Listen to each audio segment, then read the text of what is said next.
Pelicans fall to the Houston Rockets 118-98. Brandon Ingram returns. Zion Williamson doesn't play. We got to talk about Hawkins, Yves Missi, DeJounte Murray.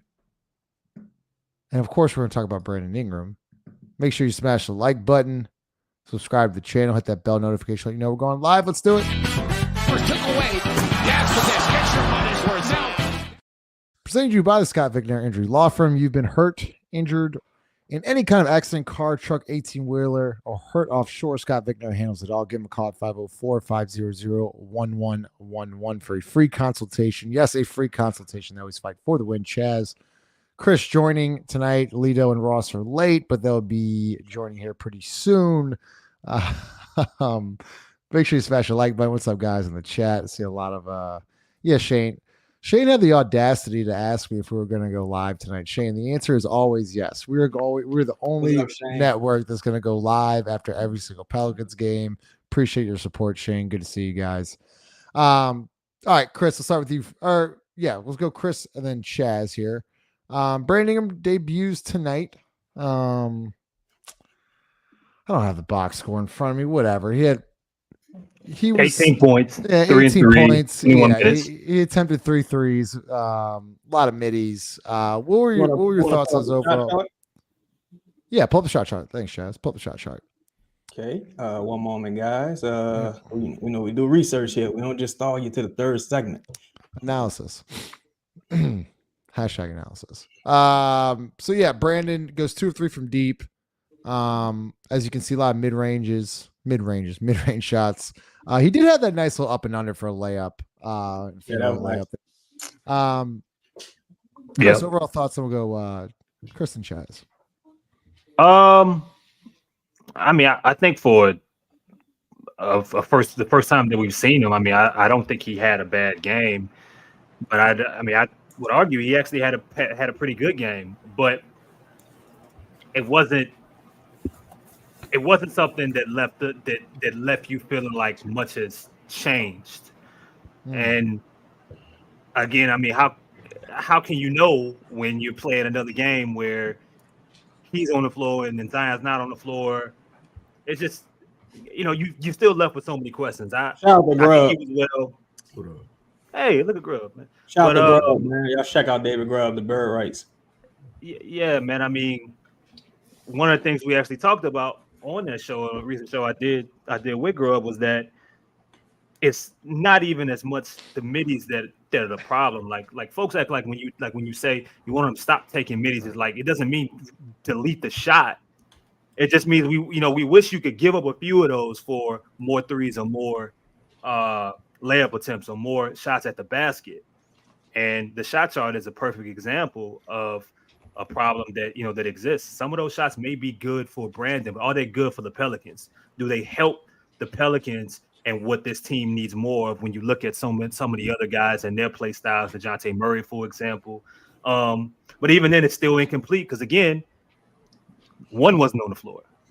Yeah, Chris, I'm glad you brought that up too, because there's a difference between the mid-range shot, right, and what Brandon does, and I know he gets to his spots and can rise up over defenders. They're still difficult shots. They're not pull up 15-footers with the big sinking. It's still contested shots. I think he had a couple on Jabari, he had a couple baseline jumpers. I didn't see much of a change. Chaz, go ahead on your thoughts from Brandon, and then we'll get to Lido and Ross. The thing that stood out to me, firstly, I like to say, I thought Brandon, all things considered, I thought he looked like himself. Now, that can be interpreted in a number of ways, right? I thought he looked like himself. He didn't seem to be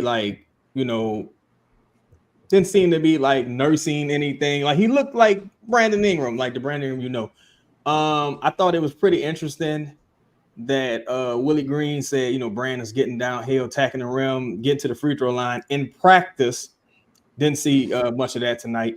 2 free throws, and I think that's the greater picture here. While I'm happy that he's, he did his thing from the mid range, it's that's not what we're asking you to do.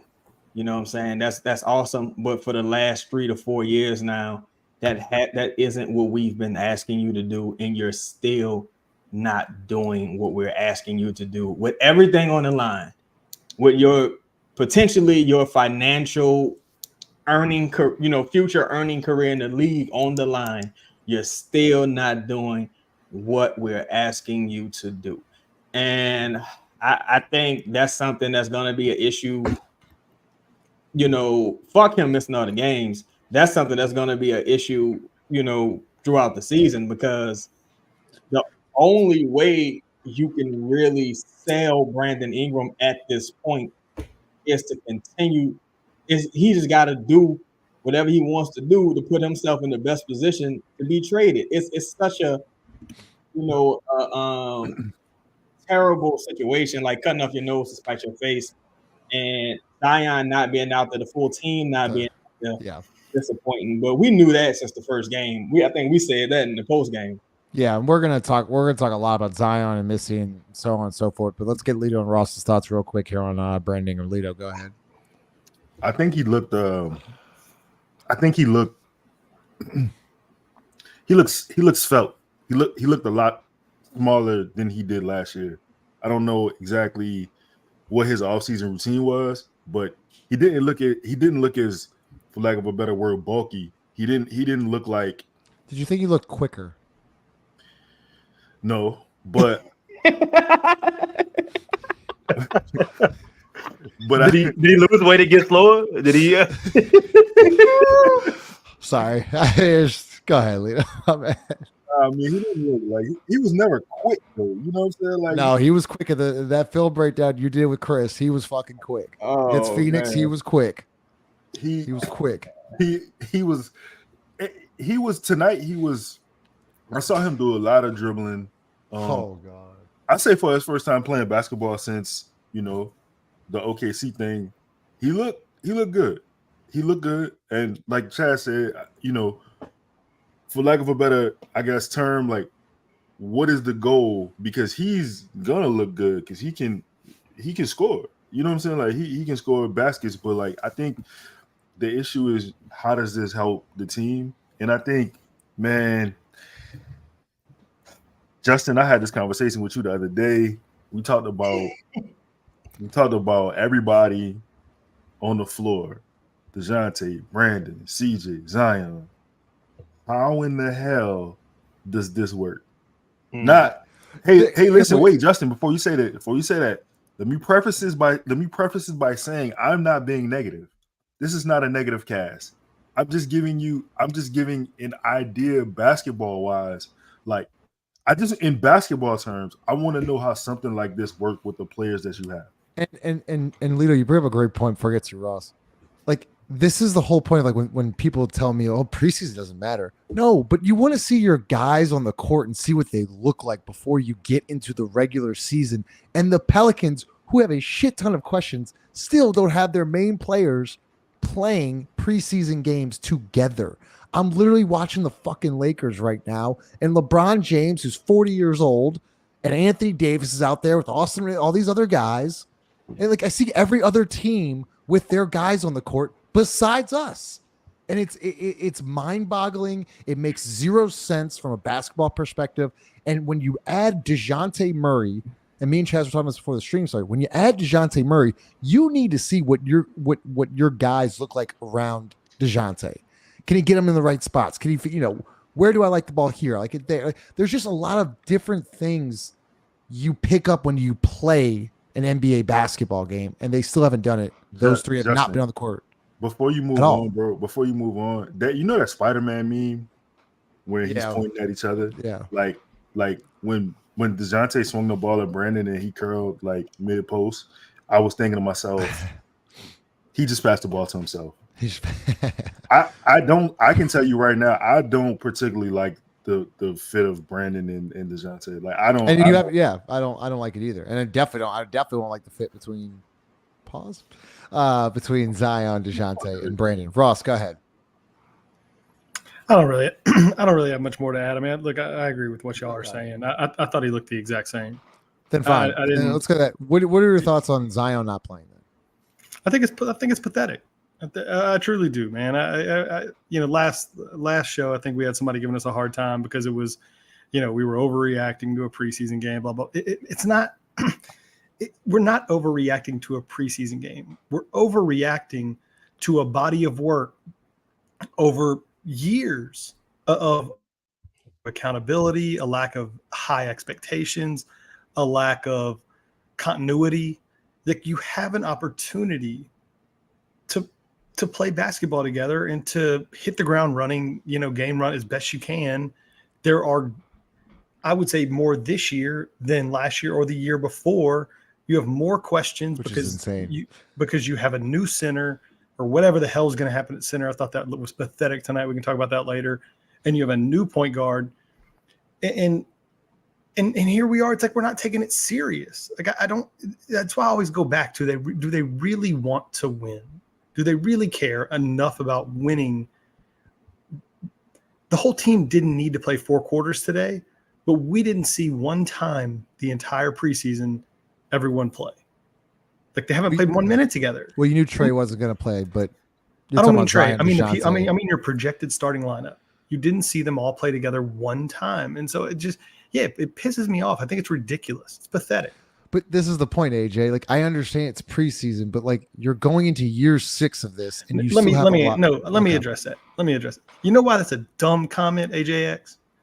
Because what's going to happen is, and if you've been reading in the chat right here, Grub's been telling you how poorly this team starts. And what's going to happen is, you're going to get to the end of the season, and we're going to say we have X amount of wins. Man, if we'd have just won 1 more game or 2 more games, it would have been the difference in a 5 seed and an 8 seed, or it would have been the difference in home court for the first round or in the play-in. So don't tell me to let's have a discussion around Christmas. You get 82 chances, not 83, not 80. You get 82. And the first 10 count the same as the last 10. So I don't want to hear this bullshit. Like, we put no effort, no intensity, no care toward the preseason, and let's see what the results lead to. I'm pessimistic. Can I add this quickly to Ross's point? Also, when I look at, because I saw this a lot last year, and Zion starting the season in questionable shape, to put it mildly, is that could be a rationale for it. But if I'm not mistaken, Zion didn't play 20 plus minutes this entire preseason. So if you believe he's in this incredible shape, wouldn't you want to take advantage of that and give him as much run? At least play him in each game. But the guy who's coming off of injury, who set the prior 2 games, plays over 20 minutes, plays until the 3rd quarter of this game. That doesn't make sense. Like, that's the thing. I totally believe this team's primary goal isn't winning this season. I think they're just stuck in quicksand, truthfully. Chris, go ahead on your thoughts with Zion not playing with Chris and Lito. Sorry for all the coughing, guys. These allergies are killing me. Go ahead, Chris. Just adds to what we're used to, of going into a regular season with 0 questions. Zero answers. We have we did this couple years ago. I don't remember much about last preseason. I think for the most part they played together. It just looked odd, and Zion wasn't in the greatest of shape. But man, this team, for whatever reason, and no one said anything about Zion being hurt, so it's back up to us guessing about what happened. We talked about this last show about things too much being taken for granted.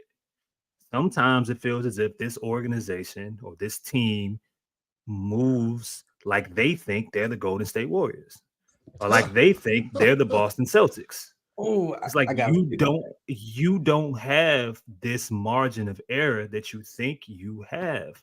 You haven't proven enough. I mean, there are certain teams that could say we'll figure it out in the regular season. You're already in the Western Conference, a Western Conference that, in some ways has already gotten better before the regular season has started. And you have a very important piece when you look. We got the list that the Chaz put up that you are lacking, in which you don't have options. You already had fit issues. You already had fit questions. You already have questions about guys and certain guys fitting in that are on a contract year. Like, why does it? You can't afford to have Zion miss this game every single minute, every just single preseason, Chris. opportunity. Just Every preseason. single opportunity matters for this team, because you know what they need to do more than any other team. Well, I can't say any other team, but teams like the Pelicans need to get off to fast starts. And when you don't have a center, and you are starting out playing a certain kind of way, and your audible is a question mark, when someone starts to take advantage of what your best attribute is supposed to be, and we don't know what that audible is off the bench, or what that next style is going to be, you got to get off to the season with a fast start. You got to start off 7-2. You got to start off 6-3. Playing Zion with Brandon, which has always been the question. It ain't been when Brandon's without Zion. It ain't been when Zion is without Brandon. It's those two together. We're still having these questions, and you're fitting into DeJounte Murray. Somebody said that I understand Brandon played 20 minutes and he shot what, 3 threes. CJ shot 8. CJ shot 8 in 20 minutes. He damn sure gonna go in the game with 16 in regular. Like, it's too much taken for granted, man. And you can't, as an observer, I don't know what positivity, what are we supposed to take from this and be excited about going into the season? You know what you are? Confused. And everyone should be. That was well said, Chris. Go ahead, Lito. You muted, Lito. Off to a hot start. My fault. You're in the preseason really with more questions than answers again. We end every year like that, Lito. Every year we end like that. Again. I mean, it was some, I think to back to Chaz's point, I think maybe if I could like draw some common sense from the whole situation, maybe, Justin, you and I were talking about this. I said that, everybody's move Brandon to the bench. You need him to play well if you're trying to move him. If you want to move off of him, you have to have him play well, and you kind of got to showcase him. Yep. He kind of got to rebuild his, I guess, value around the league. I don't know how, deteriorated his value is around the league, but I think that maybe that's what they were going for tonight. It's a lot of things to me that tonight, it's a preseason game. I get it. I know it don't count, but dog, that rebounding stat at the end of the game, dog. Are you ready for this? So the Rockets tonight, Rockets rebound Rockets 62, Pelicans 47 points in the paint. Rockets 60, Pelicans 36. I know they were without Zion, but is Zion making that difference? That major add points in the paint. Add 5 rebounds to it. That ain't the half of it, because they almost had another 10 offensive rebounds, tips that didn't go to the right. I mean, they were getting a hand on almost every single shot. It seemed like on the offensive end. That's killer. We talked about it. That is going to be just disastrous every single night. It's going to be frustrating. The rebounding situation, especially defensive rebounding, is going to be so frustrating. Yeah, that's going to be tough. I mean, DeJounte and Herb can only do so much, Brian. Like we also talked about in the group chat, like when teams are going to be more physical with us, it's going to be really hard to beat those teams that night. I mean, especially if you're lacking, shooting the ball from deep. Shooting the ball from 3. Like, it's going to be hard most nights. It really is. Pause. Damn it. It's a good pause, man. I was contemplating. This is before the game, right? And once again, the Pelicans don't reach that 40 3-point shot benchmark. They shot 24% from beyond the arc. How many 3-point attempts then? 9 of 37. You know what I'm saying? Look. 9 of 37. I don't have no intentions of ever visiting their gym. So I got to just say this. Willie Green's an imbecile. He's an imbecile. He's imbecilic. I think this man is he's insulting. He's not only insulting to just the game, he's just insulting to everyone's intelligence. I had the best intentions towards Willie Green at the beginning of his tenure, but once I saw Monty wipe his face, I knew he just wasn't that guy, and he's just continued to dig himself the proverbial grave. You know what I'm saying? It's been unbelievable. Willie Green says something, and you know what? Since he's digging himself a grave, I need an Undertaker.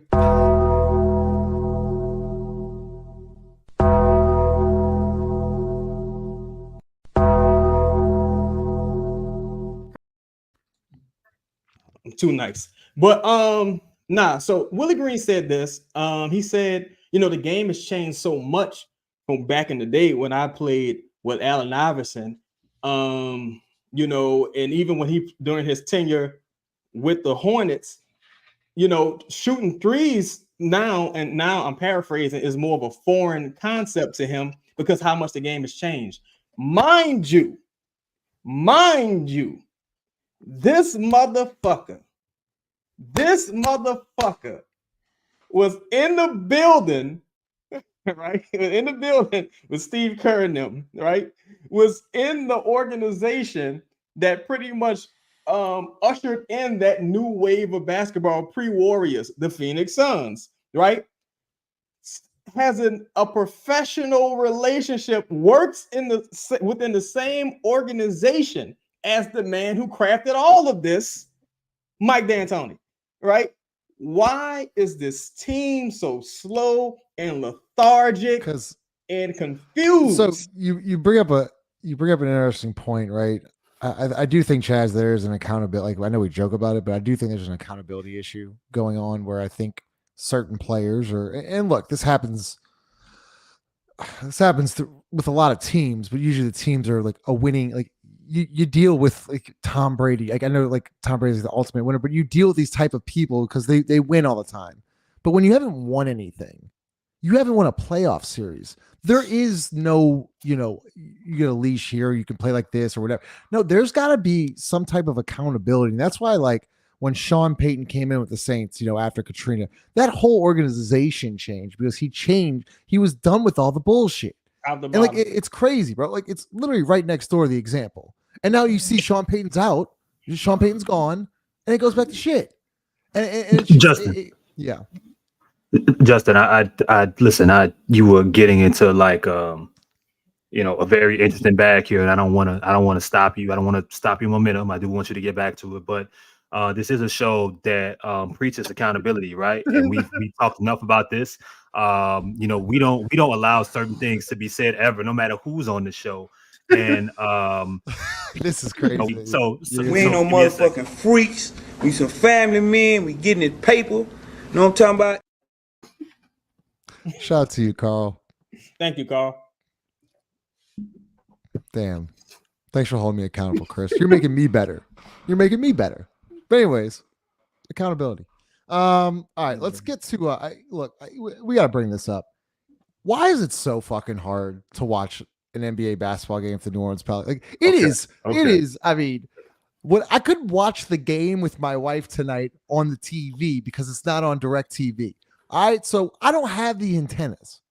I haven't had an antenna since 1995.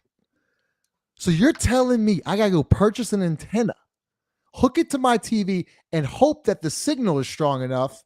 Because I'm hearing there's two different antennas, like from what I'm reading. So, Ross, how is it this difficult to watch an NBA basketball game in the city of New Orleans in the year 2024? I'm embarrassed. I'm just so fed up. ISO.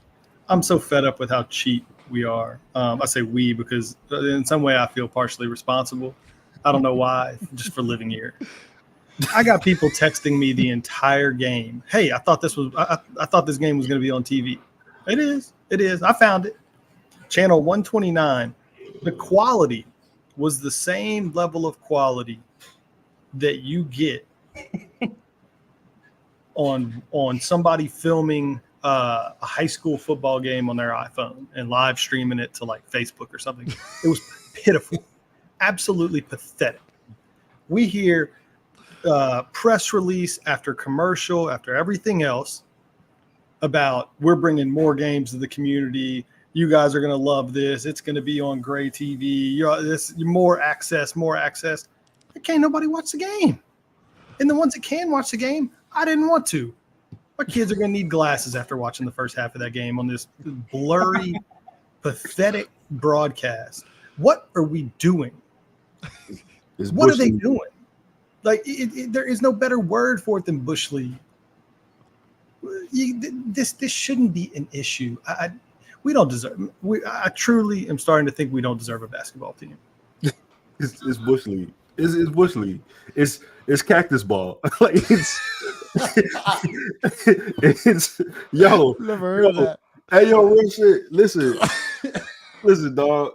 Hey, the crazy part about it is there was people on the internet like antenna shaming, like you victim blame. You victim blaming me because I don't have an antenna. I have an antenna. Like people like just get the antenna. It was a great purchase, $18. I'm like, no, man. I got an 80-inch. I got an 80-inch TV in my living room, dog. Fucking antenna on that shit. Paying a fortune for cable, and they want you to go get some bunny ears from the local, audio. What the fuck do you even buy? What do you even buy? Radio Shack, right? That's where you probably get it. Listen, if somebody asked me where I could find an antenna, I would not know what it's. I'd be like an antique Also, shop. I have no idea. I'm guessing like a fucking VCR be right next to it. Like I don't. What the fuck? I wouldn't know what to tell you, to be honest. Dog, when we saw the broadcast on Media Day, that should have told everybody the intro with the new sponsors. Like there's one light out, like the mics are messed up, the backdrop's wrinkly. Like it's just there's just they didn't even have levels. They didn't even have an OnlyFans ring light. This is such a this is such a tacky organization. It's such a tacky lowbrow organization. And I bet Gail's clothes smell like mothballs. Everything.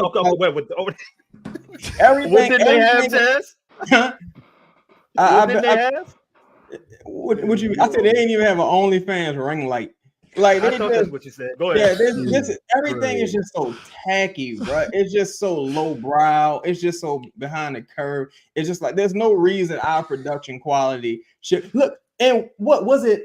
Two fucking media days ago, I think either the last one or one game, the Pelicans YouTube channel wasn't even streaming the fucking game. I mean, streaming media day. I think you had to go on like WDSU and they had a handheld fucking camera. And come on, man. Like, it's just this is how serious. This is how serious. The only place you can find this channel, I assume, is on Cox Communications. Cox Communication lists the channel as a Gulf Coast Sports Entertainment, GOLF. That's what it was listed as tonight. This is embarrassing. This is the equivalent if you gave some high school kid a project and you were like, hey, class project, we got 8 weeks and you guys get to host and produce a Pelicans game. Do your best. Y'all figure it out. We got some AV equipment over on the backside of the library over there. You guys do the best you can. You'll be judged and graded accordingly. And good luck. Have fun with it. Guys. That is literally what happened. It's pathetic. This shit was bitty. It's bitty basketball. I was thinking to myself, only the Pelicans could be in a fucked up situation with Bally's. And then they making Bally's look good now. I'm wishing for Bally's. Like, goddamn, at least I could find a stream. Y'all want to talk about something good? Let's talk about it, man. Oh, shit. Sorry. Speaking of good, 4D Energy. It powers our show at night. Shout out 4D. Chaz, let's start Jordan Hawkins. Here's a stat for you. I'm just out here doing me, BP. That's it. Yeah. Don't hate the player. Jordan Hawkins, this preseason, Chaz, shot 50% from the field, 43% from deep, 93% free throw percentage. I think he went 13 of 14 from the free throw line. Average 16.3 points per game. Think he's ready for Wednesday? Well, before I get to that, I say you better get 4D because you certainly won't be getting 4K this season. But speaking of Jordan Hawkins, I think he entered this season prepared. He's showing that he's not giving up his spot, not giving up his spot in the rotation without a fight, and I think he's winning that fight convincingly. I think he's the guy. And shout out to Grubb again. Grubb mentioned this. It's that second, well, not even the second unit. It's the second and third unit that's really keeping these games close and kind of even putting forth any type of decent, respectful effort aside from that first game. Because the Pelicans, they're just getting outran. That's not going to happen with Jordan Hawkins. You're not going to continue to, like, the guy has stamina. He's going to continue to move off ball. He's not afraid to shoot. I think his second shot, or if not his first shot, was the mid-range. He just, the confidence is there. He has the ability to get to the line. He has a knack. He got that leg kick out that Steph does a bit. So he's going to get fouled a bit on three. I don't know how they're going to call it this season because, lately they call it offensive foul, but that's something good to have in your tool bag. I think he's been impressive. I think he's showing some tenacity offensively. At least somebody is. Yep. Hey, Lito. With 8 on the shot clock for Hawk. And over the rook. See how he just gets to a spot? But that's a contested midi. See, people have a misconception about the midi situation. Like, I think when you hear you don't want to take midis, like that's not what you just want good shots. Could have also been really late in the shot clock. Let me look at it. With 8 on the shot clock for Hawk. And over the rook. See how he just gets to 5 seconds. Yeah, I'm not even necessarily talking about Jordan. I'm just saying in general, like, you want to get, like, I have no problem with the middies. That's a good shot. But anyways, this is about Jordan Hawkins. Hey, man, listen, we talked all that shit. We said that, his lack of playing time this season, last season, would potentially come back and bite the Pelicans. And it kind of did in the play-in because you needed a shooting. But you didn't break his confidence, but you know what I'm saying? You got him off track. This particular Max, that's a little crazy. This particular offseason, you already know like he was gonna come back with a vengeance, and he did. He fighting like hell for his spot. Hey, Chris, what you text? He ain't leaving the rotation? You're gonna have to drag 24 out of the rotation. You're gonna have to drag him out the rotation. Like, he's not going down without a fight, bro. Like, he added a little bit of handle that they say he ain't have to his game. Like, do you think he looks a little bigger? With 8 on the shot clock for Hawk. And over the rook. What you mean, like stronger or taller? Stronger. Was that crazy, Chris? Bigger? Why you repeated it though? Because I'm just asking. Like, I'm trying to get better, and we ain't no motherfucking freaks. We some family men. We getting it paper. Know what I'm talking about? Why did we change the pause button? When did this happen? Did we change the pause button? You got to keep them guessing. I mean, that's fair. All right. Go ahead, Lito. Oh, does he look stronger? Fucking unbelievable. Nah, I wouldn't necessarily say that. My opinion. I would say that he looks more decisive. He looks He looks like a person who is game slowed down for him a little bit. He's aggressive. He's aggressive. So, in his mind, like, again, he's better than all of these people. They just waiting on him to showcase his talent. That's how Jordan feels. Pass me the ball, get the fuck out of my way. All right, Ross, you said that Hawkins deserved not to be in the lineup last year. You think he deserves to be in the lineup this year? He looks miserable. Like, he just looks so miserable. Go ahead. There's just so little to be excited about. I'm so pessimistic. I do think Hawkins. I think he had a really, really strong preseason. Played with more confidence. Didn't pass up shots. I thought he was the main thing. Decisive. Lito chooses the word decisive. I thought he was more decisive whenever they ran him off the 3-point line. Whether that was getting to the elbow, getting past the elbow, he looked He knocked those shots down, in the preseason games that we played. I like the way he played. I do. Yeah. I think he unquestionably, we entered this preseason saying one of the, Chad just alluded to it. One of the big questions or one of the big sort of, I guess, internal battles was going to be Reeves against nah, I'm good, Lane. Reeves against Hawk. And I mean, it's not even comparable. Good for him. Good for him. You want to see progression. Damn, Ross. All right. So we have about 250 people in the room. Damn. Really, honestly, appreciate y'all, man. Shout out to y'all. Smash the like button, helps out the channel. Subscribe if you haven't. Hit the bell notification, let you know we're going live. So we're gonna take a little 35-second break, and then we're talking DeJounte Murray, Yves Missi. Then we'll get to y'all's fan questions and comments. But let's hear from Standard Mortgage. Buying a house is one of the largest financial investments you'll ever make. That's why you need the experience and the support of the Standard Mortgage team. Whether you're looking to purchase, refinance, or consolidate debt through a cash-out refinance loan, Standard Mortgage will help you every step of the way. For the last century, we've grown to 7 locations across Louisiana, but we've always called New Orleans home. While others are busy raising your rates, we're focused on raising the standard. Visit us today at stanmore.com, STANMOR.com. NMLS number 44912, Equal Housing Lender. Who had the better production, Lala or Gulf Coast? Oh, they can't fuck with Lala. They can't fuck with Lala. They ain't close. They can't fuck with Lala. Shout out Standard Mortgage. All right, Chaz, let's talk to DeJounte. Interested to hear your thoughts on like what you look in the preseason, but first I want to play this clip here because I did think that he looked pretty good in the pick and roll tonight. I thought he created some advantages, hit a couple pocket passes, hit some middies, got to the rim, got fouled a bunch. But here is the DeJounte Murray, Yves Missi pick and roll. It's coming. Lafayette, you are covered. It will be there. We promise. Now, out of the timeout. I like it. It's a great play. Like, Chaz, he had the chance for the pocket pass, decided not to. Instead of going pocket pass, he throws it up to the rim. Missi goes and gets it. I don't know. I thought he was pretty impact player in the pick and roll tonight. I think he's been pretty impactful in the pick and roll throughout the preseason. Speaking with a couple people who are like Hawks guys and looking at some of the film, it is. I have to say, DeJounte is known as being an awful lob thrower. Like that's what he's known as.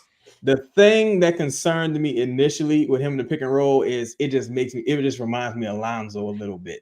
Like I want to see more pressure on the rim to compromise the defense versus that little dump off. Like that's something that really bothers me. That's something I'll be looking for throughout the season. But shit, DeJounte almost had a first half. I'm sorry, almost had a triple double in the first half. I thought he's had a quality preseason for a guy trying to, pick his spots, figure out where he fits in the grand scheme of things. And also he never had an opportunity to play who he signed up to come play on the team with. You still haven't had a full roster. Again, operates in a lot of the same space as the two other guys. So I wonder how that's going to work out for him in the long run. And lastly, I'll say this offense is not creative enough for DeJounte Murray to flourish. I feel like this offense, as we've seen it currently, because I don't believe in we're running a vanilla offense in the fucking preseason. Come on, man. It's not the NFL. So how many plays you think we got drawn up here? So yeah, I feel like the way this offense is organized, I feel like it handcuffs him and it kind of limits him to being just another guy. And you didn't bring DeJounte Murray here to be just another guy. So you got to take the handcuffs off. Chris, do you think geez, Ross getting flamed tonight. Chris, do you think, in your honest opinion, and I know you haven't seen a second of it, but what does DeJounte, Zion, Brandon trio look like against Chicago on Wednesday? A team that better get in transition. I think because it's the first game and there will be some things that maybe they show or implement or they've been holding on to in practice that will, like the Memphis game was kind of like that last year, to where it looked some of the things and the actions that they ran were different from what we saw in preseason. I do remember that, but I think they got to get in transition, man, because like Chad said, they operate in the same areas, and it puts a lot of pressure when the guys are out there to make the open shots. Like Tice took one. I don't even know if Tice is going to be in the starting lineup when everyone's out there. I really don't. But we know Zion isn't going to shoot many. DJ went to go ahead. Well, I wanted to pose this question, like, because I want to talk about Missi. Do you think he did enough tonight? I can't believe I'm saying this. Do you think he did enough tonight to maybe possibly be in the starting lineup on Wednesday? No, I mean, look. Do you honestly think they're going to start Zion, Brandon, CJ, Herb, DeJounte? I don't know if I think that they have a choice. I don't know if they should have a choice at this point with this roster. I don't see Tice it. isn't a starting center. It's just, dude. It's and not they close. need an advantage. We're gonna talk Missi at some point. Was that enough for him to start? Well, no, he also had 5 fouls. I mean, which was an upgrade from game one. But 19 minutes, all you need is 15 minutes from him. 15 minutes. He might foul out in those 15 minutes. Like, and look, I don't. If that's the case, that's the case. But like, I just know, like, just looking tonight, like Daniel Tice is not a starting center. You can't run him out there in your starting 5. I'm standing with what I wanted them to do when we talk all summer. I want them to put those 5 out there and punt the center position, because what they have to throw out there isn't any better right now. If you choose to play Missi and Tice off the bench, cool. But what I don't want is Missi in a similar situation to fucking Jackson Hayes, to where you throw someone out there that we shouldn't be talking while this team is trying to compete for the opportunity to be in the playoffs again. We shouldn't be talking about Missi playing 25 minutes in multiple games. Like, he's not ready for high minutes games yet. Put him out there. If you want to throw him out there for 5-10 minutes a game, okay, cool, go ahead. But he's not ready, man. Like, they're gonna have to lead with something, and hopefully when Trey comes back, it's a little bit easier. But dog, they can't. Missi can't start games, bro. I agree with you. It was just posting a question there, but Ross, thoughts on let's talk to Missi. We'll go Ross and Ludo. It drastically improved this game. I mean, I think we all sort of said it in the middle of the game. Look, I thought he's such a raw prospect. Like, there's still stuff he does. I mean, it's only 3 games in, right? Like, he's been on NBA court 3 times. But yeah, we might have been too rough on him last show. I thought he showed some stuff offensively. Like, Justin, how many times we say it in the first game we went to? I need to see them throw a couple of the alleys to see if he can catch it. Today he threw somebody, caught him. I thought he had a nice. At one point, he caught a dump off with a little left-handed he kind of fumbled it, but got it up around the rim. Yeah. And he's going to be I like the aggression defensively, because I want him to block shots. Yeah, he'll block shots, but he's so bad at everything else, and he's gonna foul a ton. But like, nobody else on the roster can block a shot, think about deterring a shot. And so he's gonna play. He's gonna play. Yeah, he's gonna play because there's just no one else. Even though he's a raw prospect, and even though he probably should not be with the NBA team to start the season, because there's just so much to work on. I don't think you don't have anyone else that can block it. You don't have a center on the roster. Like, you saw tonight, you got bullied around. You got bullied by a team that probably shouldn't bully you. And I get that, like, Zion will help a little bit from a physicality perspective, but you got bullied around by their guards. You got bullied around by the centers. They just pushed you wherever they wanted to. You're going to have someone else that can in some way fight back, whether that's a deterrent at the rim, some hard fouls, whatever. And maybe that's where he fits in for 8 minutes. Tice is neither. Like, this center position is a bad situation, a very, very bad. Today, I think, cemented it. They are in such a bad situation. Man, that's dangerous. I mean, unless you guys think he's some people you can throw out there and will eventually figure it out. But I he'll pick up believe 3 fouls. I'm not saying start him. I don't think you can start him because I think Yeah. he'll get like he's going to have he will if you start him, he's going to have every team in the bonus within 4 minutes, 5 minutes. You can't start him. You can't. No, but I'm saying he's going to be on the there's roster. something there. Yeah, he's going to be on the roster. Yeah, I agree. I mean, he's going to play minutes.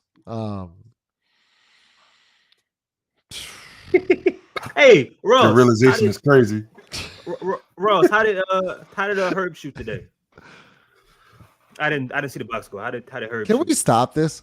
Can What we did he stop shoot? this? One- This one is of 5? bullshit. He was 1 of 5. What? Chris, One of what's 4? the problem? He was 1 of here, 4 Hold from up, 3. Ross. Hold up, Ross. What's the problem here? What's the I problem? asked a genuine question. No.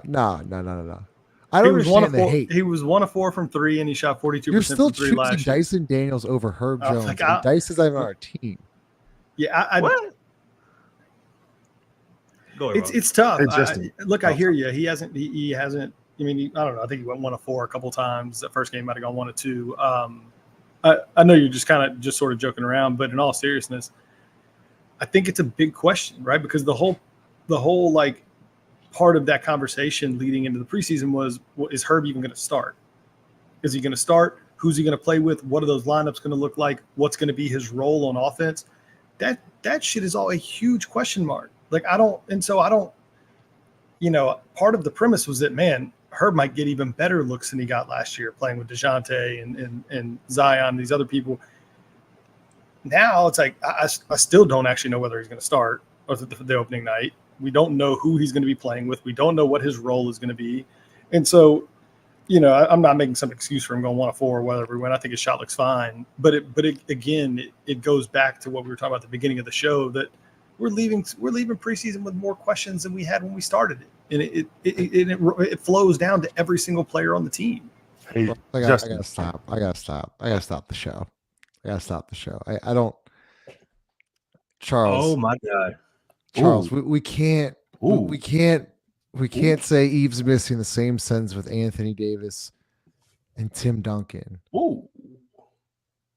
David Roberts. Like we can't. We just. I appreciate your comment, all your support, but we just can't. We got to be a little bit better than this. Like I'm just trying to.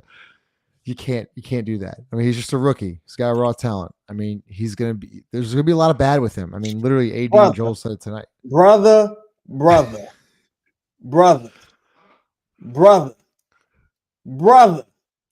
him. You know, Gotta block him. We gotta block him. you know, People got blocked for less things than that. People got Accountability. blocked for less things than that. People got blocked Accountability. for less things than that. Yo, Charles, Yo. you gotta be better, brother. Justin, Charles, What? come on, you know the other thing that I kind of hate when people bring Missy up. I hate the Derek Lively comparisons. What? Who's doing We got- that? we gotta Who stop the it. fuck is doing that? We gotta stop doing that. We gotta stop comparing him with Derek Lively. Like we just gotta let him be Yves Missi. But let me say this, Justin, because I saw you had a self actualization moment a second ago when you realized he was gonna actually get minutes. I got one even better for you. He's probably the best center on the team. No. Trey Jefferson's better. He's the Just- only center on the Trey, team. no, Trey Jefferson's better. He's the only center on the team. Trey Jefferson is better. Trey Jefferson's a better center than Yves Missi Carlo right now today. can't get a Right minute now in today. preseason. Carlo is that. Tice is not nice. Trey Jemison didn't play while I was watching the game today. I don't know if he played either, but he's going to Birmingham. I'm trying to think of a project center on a team that I still think is gonna win 50 games that played meaningful basketball early on. Like I'm thinking about like DeAndre Jordan for like example, just thinking of projects. But guys like him play on bad teams. Like probably Clint Capella. like he started No, off. I think maybe. From that perspective, Chris, like Lively's not the worst comparison on earth. And you know what Dallas did? They went and traded for Daniel Gafford and started him for every game of the playoffs. Like even he was a project, a much better project and more refined by a long shot than where Missi is. And even he, as soon as they had a better option, they started him. Like as soon as they could get one, they started him. PJ Washington took some of the center minutes. And so, I mean, we could sit here and look for an example all day, but to Lito's point, the comparison that people want to make sometimes is with Lively, who's a much better player, and even he immediately lost his spot when they had a better option. I mean, they split some time in the playoffs and stuff, but he's so far from. He's the only center we got, though. That's the sad part. I don't think we should focus on Missi. We should focus on how bad that situation is. Truthfully, I was watching some Trey Jemison film, and I was honestly, I still think that's the best option, bro. Only because, and it's not because Missi is better than Trey Jemison or vice versa. It's just you gotta at least Trey Jemison has had some NBA experience. He started some NBA games. He can set, like, watching Missi set screens remind me so much of Jason Smith. It's just like you can't wait to fucking just run toward the rim. It's like, bro, it's a screen. Everything doesn't have to be a slip. It's a screen. Set the screen. Like, he just won't do it. And Trey Jemison sets good screens. Yeah. Can I push back a little bit? Because the one reason that I actually enjoyed watching Missi play a little bit today was that this team plays so. It's the same offense as last year. It is miserably slow. Right. It is isocentric, very little ball movement. The only way they're gonna that it's even remotely exciting is when they get out in transition and Missi can run. Yep. And if by some reason he's the impetus for us pushing the ball up the court to try and get a few easy buckets, then I would rather see that than this slow plodding pace that we play at. The only exciting things that happened in this game, Missi was in the middle of. So, like, it's a terrible situation, but they've got to find a way to inject some energy or some ball movement or something into this just miserably slow, isocentric, no ball movement, no player movement offense that we run. It's just horrifying to watch. Go look at, it's funny, Chaz, when we got Borrego, when he came a couple years ago, like, I watched a lot of Charlotte's film, and I just vividly remember the ball movement, player movement, playing through the top of the floor, through the big and stuff like that. And I just know, like, he's one of the best offensive minds out there. Like, I don't believe that he has full control over it. I really don't. It's just so obvious. Brandon comes back tonight, and every single play, it's designed for him, running, off of actions and things like that, back screens. Like, I get it. You want to give him the basketball, but there's still, like, you still have CJ McCollum. You still have DeJounte Murray. Like, Jordan Hawkins is in the game. Like, other guys need touches too. So I don't know, man. Justin, I know the answer to my question. I'm going to ask it anyway. Do you think it's crazy that with the roster they had today, especially with no Zion, the roster that they had today, that they played as slow as they played? Is that in any way justifiable, or is it just they're just rolling the ball out there? Because it seemed crazy to me that playing Brandon, Herb, Tice, CJ, and Murray, that the only advantage you really have is just playing fifth grade basketball and sprinting up and down the court. And we refuse to do it. We did it one time. I think Brandon shoveled it to Tice. Like, I think it was Tice got fouled, but like they had made a bucket and we just got out and just outran everybody. Brandon had 2-on-1, just dumped it to Tice. Tice got fouled. Like, I'm with Ross in the point of, like, Missi's effectiveness. That's why I think, you know what I'm saying? Like, he's got a motor. He understands that he can. I think he understands what his limits are, and I think he understands that if I get out in transition and I get in front of, I get past my man, somebody go eventually see me. You know what I'm saying? Like, we talked about, shout out to J-Dub, we talked about DeJounte's lack of being a lob passer. Yeah, he got missing one tonight, right? Like, if you're gonna run with him, I think that he could make a difference in that point. And he's also, like, the best shot blocker on the team. You do this information what you will. I'm not telling you how it's going to be effective or how it's going to work, or even if it can work, because he's going to be a foul magnet. But once again, I mean, how many minutes do you think he'll play? He's not ready though, man. Like that's the thing. I know, Chris, but what other option you got?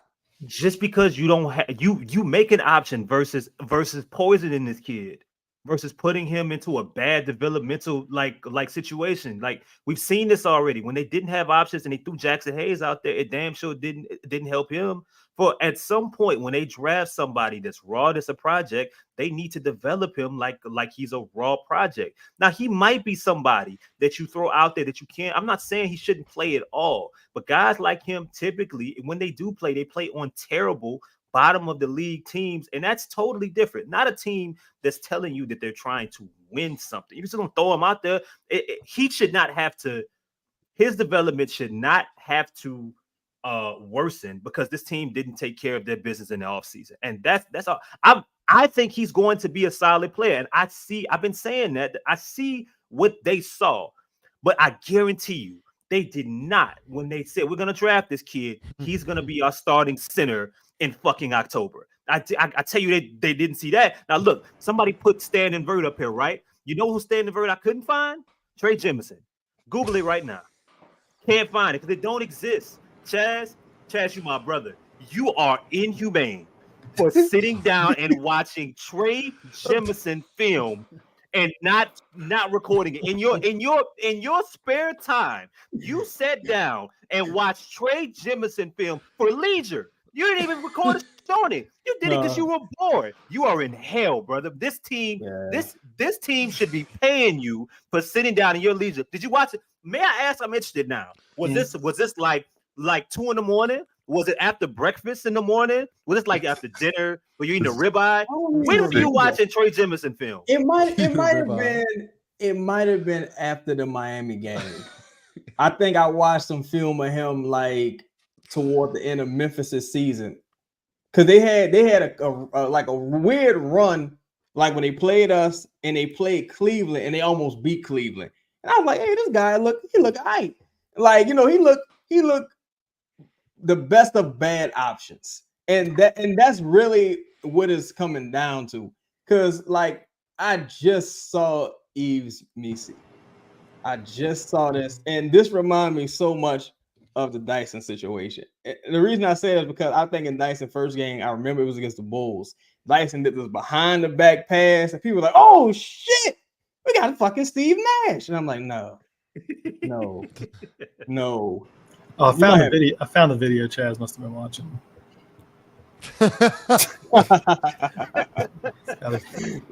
Yeah, bro. But you know what? Because I think somebody spoke about this earlier. I am really concerned about the wing, like more than I was entering the season. I think Javonte has looked kind of rough, and I'm a keeper. DeJounte or Javonte? Which one? Javonte. Yeah, he's been all right. I thought he had a good game too. He had a really good game. But here's the thing: he's going to be one of your main people off the bench. Look, no, and you're right, but like Chaz, like I know in a perfect world, but like you gotta think. I wonder how far Trey Murphy is from returning. Like I wonder, like you're missing him. He's a huge piece. And then when he comes back, like I'm just saying, the bench is not gonna have Javonte Green. Like Javonte's gonna be like an 8th or 9th guy when fully healthy. Yeah, but what I mean more so is that you sure about that? They play play different. They have different roles. Like Javonte is going to be more of your dirt glue guy, more of a Josh Hart role. Whereas we kind of know where Trey Murphy's role, what his role is going to be. But the more concerning person, probably the most concerning person to me, this has been Herb Jones. And I say this mainly because, again, I just feel like there's no growth there. Like people look, Andre Roberson was a thing at one time. Like that was a thing. So you being and I think Herb is way more talented than fucking Andre Roberson. But you kind of need her to become a Alex Caruso-esque level player at this point, because when you look at the Rockets, them dudes is young. Like them dudes were young, and they would have had a talent advantage tonight, even with Zion on the floor. They would have had a talent advantage. So the Pelicans, most nights, looking at this roster, how this offense is constructed, adding an injury, there's going to be a lot of times where the Pelicans don't have a real talent advantage. And I think counting on Herb to be the X factor, because there's been plenty of times like Herb go through like a drought, like he'll go through a dry spell, and let's say Jordan Hawkins, let's say 2 players in your main rotation go through a dry spell at the same time. Do you have enough talent to survive that? And right now, I just don't think that they do. I think the Pelicans are a low ceiling team, low ceiling, high floor team, truthfully, because I haven't seen enough of Zion in the preseason to really know what the fuck is going on. I'm comparing him and Brandon to like the stars of the league right now. Fucking Brandon Miller just shot 11 threes, 6 for 11 from 3. You know what I'm saying? Like it just Scotty Barnes just had he's one rebound, 1 assist Scotty away was, from a yeah, triple double. The Pelicans just don't. And the thing, and my closing point with Herb is the Pelicans have a nutrition problem in the building. And like I'm saying it jokingly, but I'm being serious too. Like, look at Herb, right? Look at Brandon. Like DeJounte just got here, so I can't even talk about him. We already know about Zion, right? But look at Jackson Hayes all those years. Compare that to when Anthony Davis was here, how much bigger Anthony Davis got over the years. Like how Chris Paul kind of transformed over the years. Like you can see whatever's going on now. D West. It's like it's a major calorie deficit going on right now with this team. And Jalen Green would have ran through Herb Jones' fucking chest. I saw Jalen Green go up at the same time Missi went up, and he's like, get the fuck off me. And won. And Jalen Green, not like no huge like basketball player. So that's something that troubles me because physically the Pelicans are going to be overmatched damn near every night. So how do you fix that? Yeah, go ahead, Lito. Shout out to Dre. I just want to say, as far as this comment right here, what are you about to say? This brother's name, the comment on the screen. You guys should call this show the Pelicans Criticize. Yeah. I want to. This brother's name is Gas because this comment stinks. If you're gonna diss us, be creative. This shit is whack. I wish I had the button to ban you. Do better. I got something for this brother. I'm asking, like, what does that do for you? Can we get Big Lou? I saw a comment tonight about yo, Wiley. CJ. It's just maybe about next year. I can't do this. Like, the crazy part is no one. Shout to you, but shout to you be the member. The crazy part is no one has ever advocated for keeping CJ. Like both of them gotta go. Like you need to. CJ and Brandon need to go. You just got more time with CJ, but there's no way you can look at this shit and say, "Oh yeah, we're headed in the right direction." This shit look bad. And see, dog, and that's the problem. That's the problem, Chaz, is that you have nothing like anybody, whether it's Gas or whoever, man. That I would say with some other comments that said that we talk about how negative we were or whatever. Yo, man, if your brightest spots that you can pick from this game are fucking Jordan Hawkins, and then your only response to that is just preseason. Like, because if the Pelicans would have won this game 133 to fucking 78, everybody be like, oh man, like they figured it out. It's gonna be like we know how this goes. I still believe that the X factor is the X factor that it always exists. It's Zion. If Zion is out there and he plays enough games, they're more than likely gonna figure out a way to be a solid team. They're gonna find a way to get over the clear issues that they have on the roster, coaching staff. Like that's what generational is.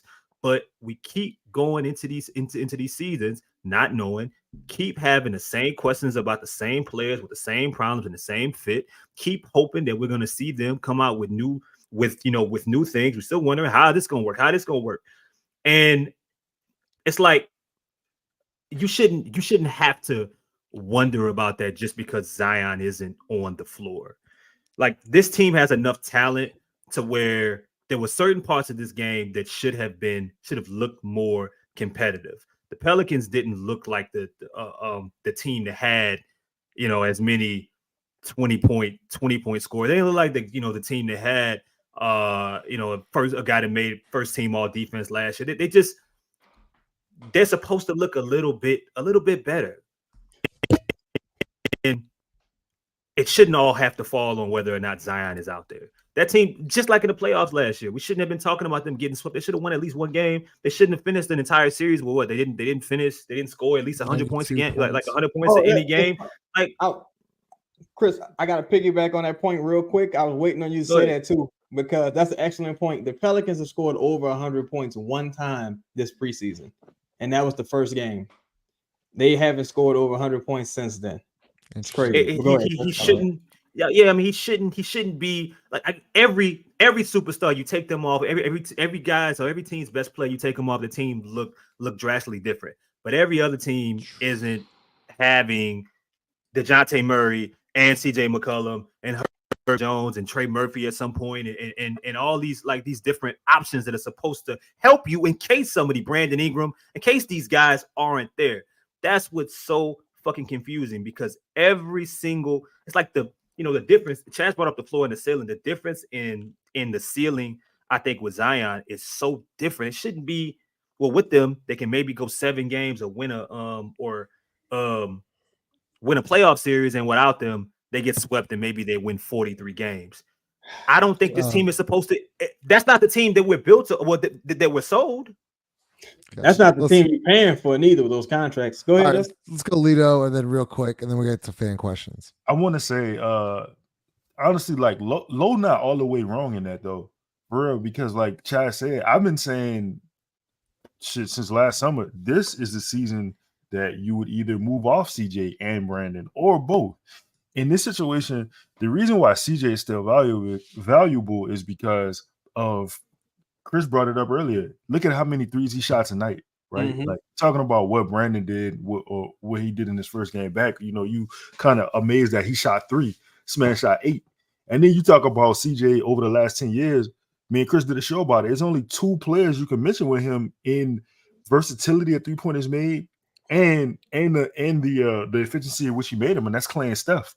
So when you talk about having a guy like him on your team, yeah, cool. You want to move him to the bench? I don't have a problem with that, and I don't think he would have a problem with that, because, to be honest, he just gonna get more shots up. It's gonna work out better for him.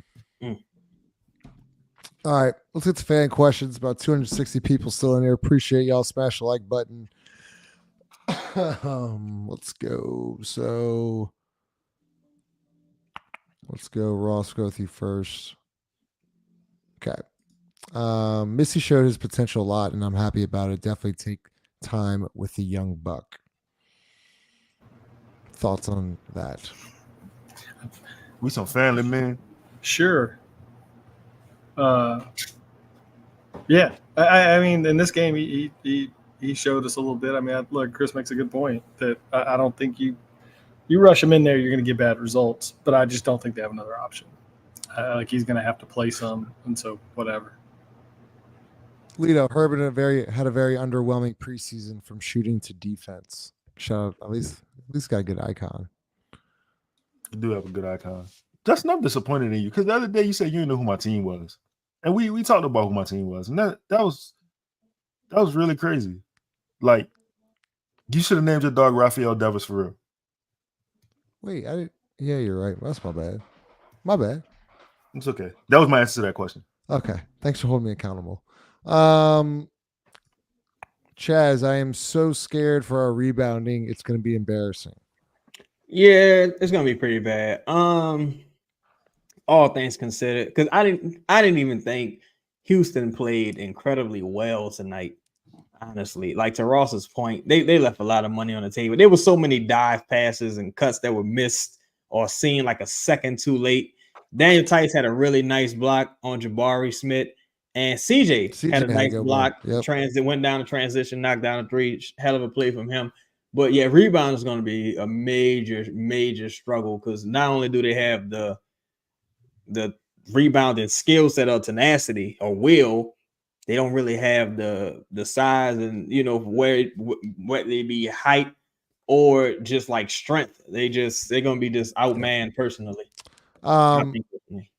Chris, this is an interesting comment. So I want to talk about this for a little bit.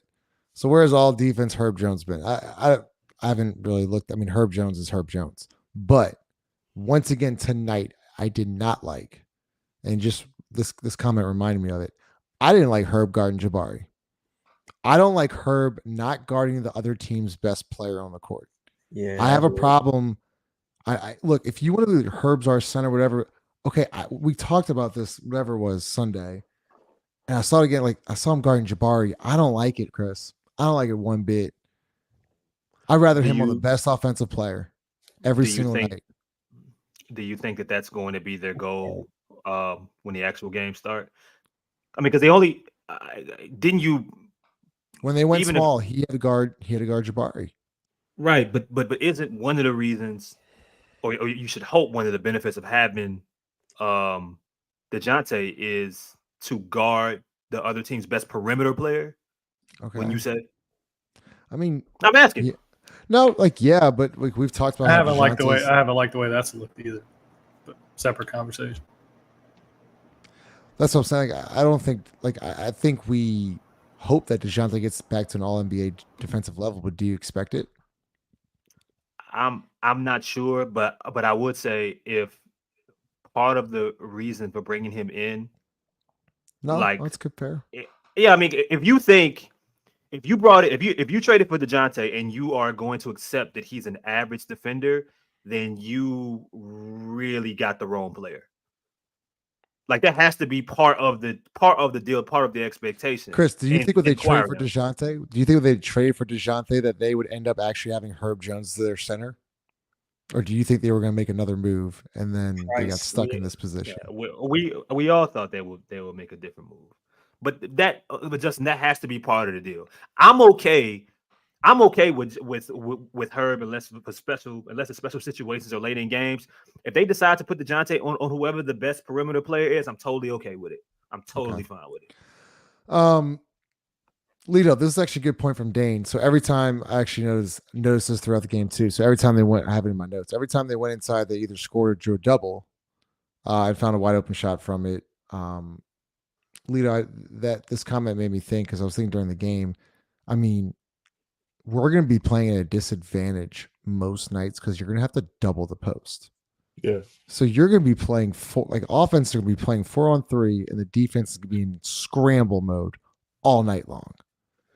This is a great point, Dane. I want to hear your thoughts on this, Lito. Imagine finding this out October 17th, 2024, and the season starts next week. Imagine that. I think they had to be. Yeah, I mean. Dane, to answer your question, yes, they did. Well, your statement, because it's not really a question. Yes, they did because who is the threat inside to stop them from scoring? There's nobody. Like I think athletically, once Missi's mind catches up to his athleticism, he will understand how to be in certain spots, what to do, where to be. You know what I'm saying? Like that play Kai Jones did the other day that Chris put in the group chat of him like stopping the 2-on-1 fast break by deflecting the pass. Like just little like heady things like that. At this point though, you have nobody, bro. They dog food inside. Like they lunch. It's nothing anybody can do to stop.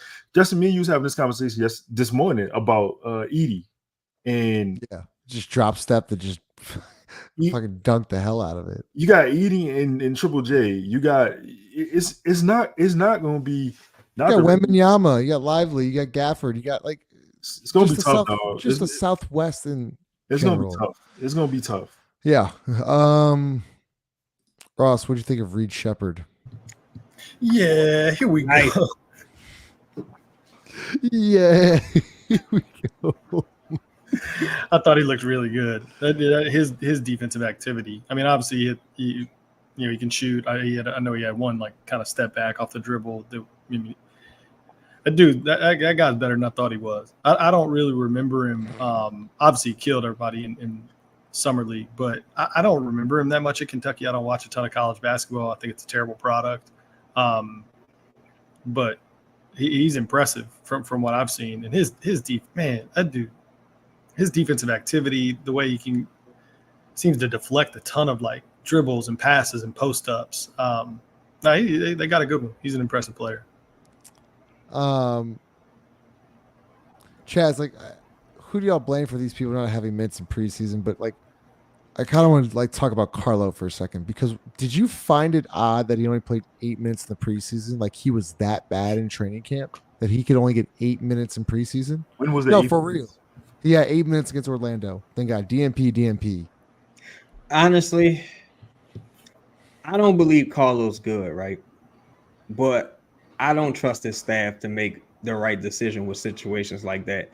I can easily see Carlo going somewhere else and like, look at the gym they found in this guy, like being a off the bench guy, give you like seven points real quick and going back to the bench. Melly was really bad.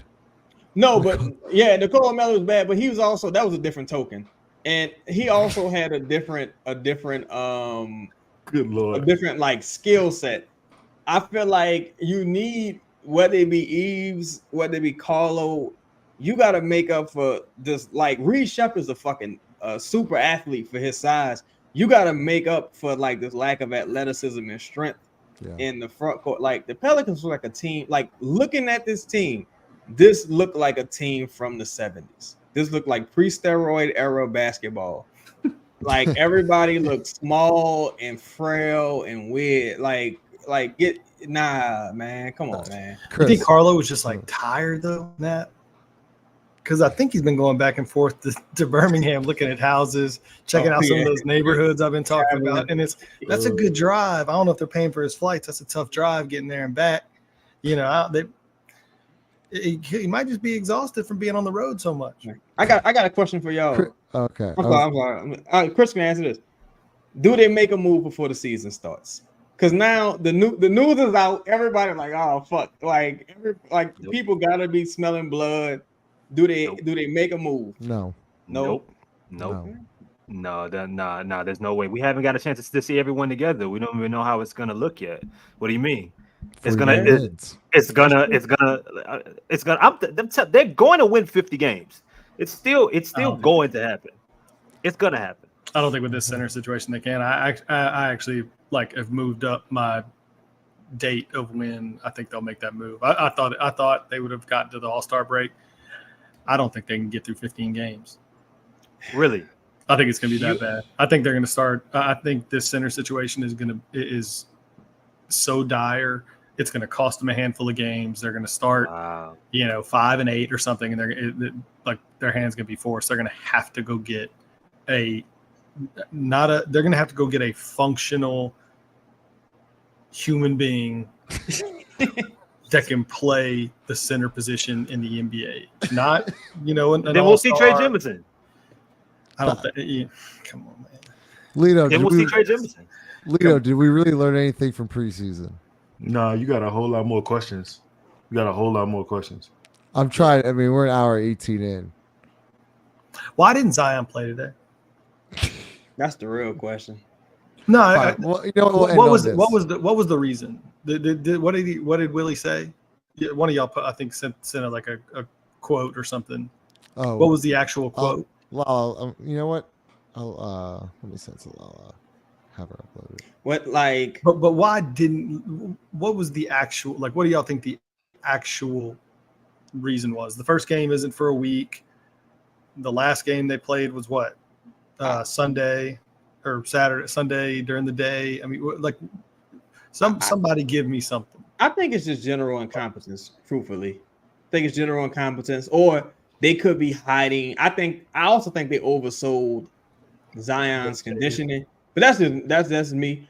I think they oversold it, but I also think they're either hiding a nick or a bruise, or it's just general incompetence. Rest day. I think it's general incompetence because I don't know why Brandon missed them games. I don't know. Chaz, can I stop you real quick? I'm sorry. What does this mean? He was getting extra conditioning. So you're telling me he would burn more calories not playing basketball and then working out? Because I'm pretty sure you get a pretty good sweat in when you're playing the game of basketball. So I don't understand what extra conditioning consists of. Like more bike time? I don't know, man. So is it just incompetence or is it arrogance? Is it like what? Because it doesn't make any sense. Like you knew you were going to only have one. I'm trying to come up with some rationale for why they operated this preseason the way I don't think he has an injury. I really don't think anything. I don't think he has an injury. I don't think he has an injury either. That's why I'm saying is I can't come up with anything logical, and I find myself just getting frustrated because it doesn't make any sense. Like from any perspective, it doesn't make any sense. They've handled the off season like the preseason like this for years. I remember one year we were doing this show, and Brandon, this was the whole year, I think. I was after the Suns series. Yeah, it was after the Suns series, and I was like, man, Brandon not gonna play in the preseason. This when he had this when he looked like Afro Samurai. And I was like, nah, man, come on. Let's get homeless Jack out there. He got to play. And this motherfucker didn't play till the fourth game, right? Didn't play till the last game. I think it was against the Bulls. And in that game, I don't even think Zion played. Like, they mismanaged the preseason every single time. And that's because they don't have a goal. It all comes back to them just not having a goal. Because I know the way this organization lies. We went through that on Sunday. If y'all didn't watch it, go watch it. They lie. This end part makes me think that there is something wrong. He'll do some conditioning. He's fine. That makes me think he's not fine. Like it's an odd thing to say at the end of that. So that to me, like if Zion doesn't play in the first game, I won't be surprised one bit. He'll be there. He'll be there. They'll beat the Bulls, and we'll have something else to talk about, man. What if they do we really know? Well, then this show doesn't change. Zach LaVine out there fucking balling right now. I just think I don't know if I learned anything else from this team. I don't think I learned anything from the preseason. I did. Chris, can I stop you one second? Yeah. Play this real quick. Coach Brandon, all the way back tonight, is this going to be a chance to kind of maybe get to see some lineup that you haven't seen so far in preseason? Yeah, we will see a lineup that we haven't seen, but Zion will be out tonight. After speaking with him and collectively talking it through, we just decided it was better to get him a rest day. He'll do some conditioning. He's fine, but we're going to hold him out tonight's game and get him ready for the 23rd. So good to have BI back and can I say this? I've only ever felt this way about one other coach. I don't even feel this way about Dennis Allen. I hate Willie Green. I hate Willie Green. And I hate him in a way that I shouldn't have to hate him, because I'm just like, this is a stupid motherfucker. Like, this motherfucker, he's just a stupid motherfucker. That bothers me. He bothers me, and I don't mean this in a fucked up way. He bothers me like my girl bothers me. Like he bothers me like, yo, why didn't you just do that? Why are you always picking? Close the door. The air is on. Like, he bothers me like that. You let the dog run in the street. What you doing? Like, he bothers me like that. Did you take the meat out the freezer? Bothers me like Chaz, that. What if he's being told this? No, but that's the thing. Even if he is being told, I don't understand. Like, what you want him to like. Check it out. I'm laying right here. He's too stupid or inarticulate to put it in a way where he would win the press conference. All he had to say is, yeah, Zion, the guy's got a good run. Like we'll be seeing so far, we're gonna give him a rest day. It's not injury related. We happen to have BI back. Don't even say, well, we talked to him and we all decided after putting our heads together. Just shut the fuck up. Man, get this guy out of here. This guy's a fucking imbecile. He is dumb. He is dumb. As many mistakes as Griffiths made, they could have been sold so much better if Willie Green wasn't so inarticulate. Willie Green is a fucking moron. I'm gonna try to keep a little money in my pocket. You stupid fuck. Why you said that? Why you said that? Chaz. And respectfully. Like this guy's just an idiot, man. This guy's an idiot. This guy's an imbecile. Like it's unbelievable, bro. It's unbelievable, bro. I've never seen anything like this. Never. Respectfully. Then he said this because we didn't really talk about this. He's like, so what'd you like about BI? Oh, he been dominating camp. He's getting to the free throw line in practice. He's putting up threes. Motherfucker shot 2 free throws tonight, 3 threes in the game total, right? And if he dominating in practice, why in the motherfuck hasn't he played the last 2 games? He's fine. He's killing it in practice. He's lighting everybody up around this bitch. What's happening here? What's going on here?